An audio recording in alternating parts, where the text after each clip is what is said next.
I try to make these episodes their own self-contained unit, but in the case of the games released on January 6th, it's a little bit tricky.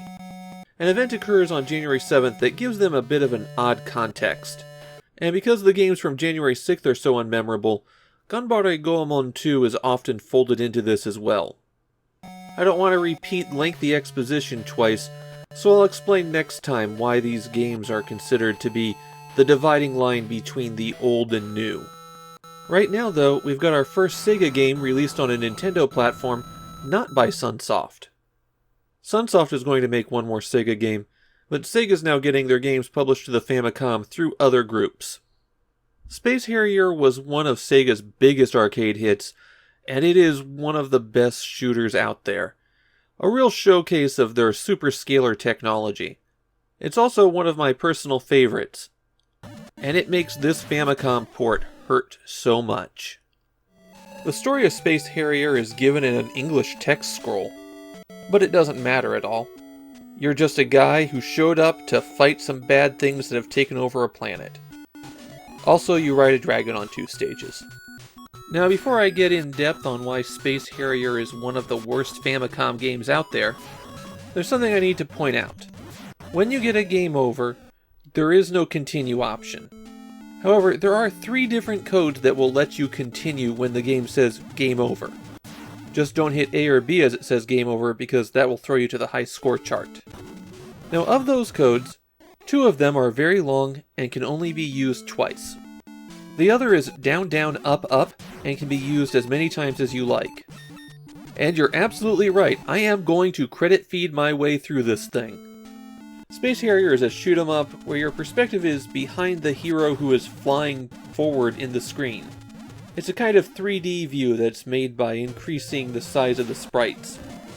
There's no power-ups, no life bar, no special moves, just fly around, shoot things, and if you get hit, you die. Space Harrier really is a simple game. So the quality comes down to how well it's ported. As 8-bit hardware from 1983, the Famicom really isn't suited to Space Harrier, but Space Harrier's been ported to a lot of machines that aren't really suitable for it. The port was done by Whiteboard, a company that developed exactly 2 games, and the other one was a Mahjong game. So you know we're in good hands for this one.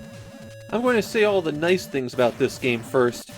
It's got a really good rendition of the Space Harrier music. In fact, there's a sound test you can access by pressing right, left, down, up on the title screen. Okay, that's everything nice I have to say about the game out of the way. The commitment to quality in Space Harrier is right from the beginning. You hit start to begin the game, and then it turns to ready, and you have to hit start again to begin the game. There's no good reason for that, it's just how it works. This port feels all wrong to play. Because of the hugely variable slowdown and speed up, your movement's inconsistent, and even when it's moving well, it still feels like you're moving through molasses.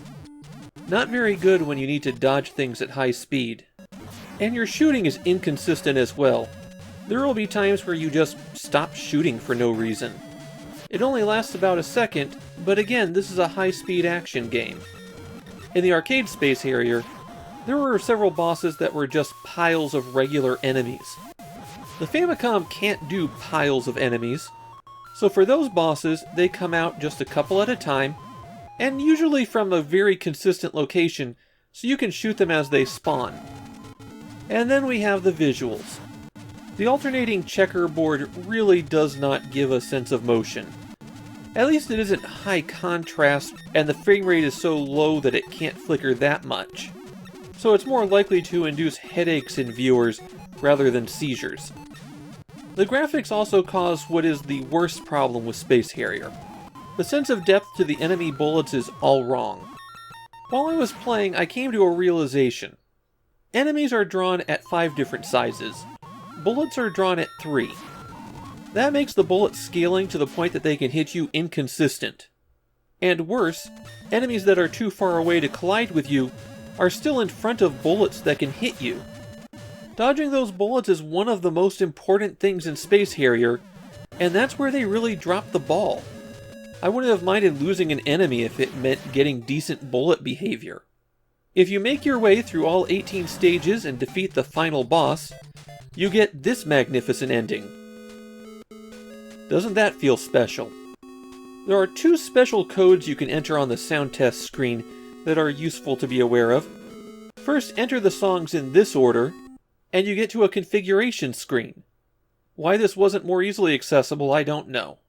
You can set the difficulty level, reverse the up and down controls, or change the player's sprite out to a jet, which still looks like a human being when it dies.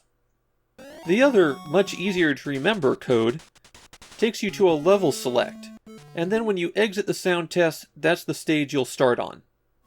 I'm not going to say that this is the worst port of Space Harrier. Some of those ports to UK microcomputers are pretty nasty after all. It is the worst console port though. At least Space Harrier 3D, which is a terrible port as well, had 3D going for it. The only reason you'd ever want to play this port is masochism.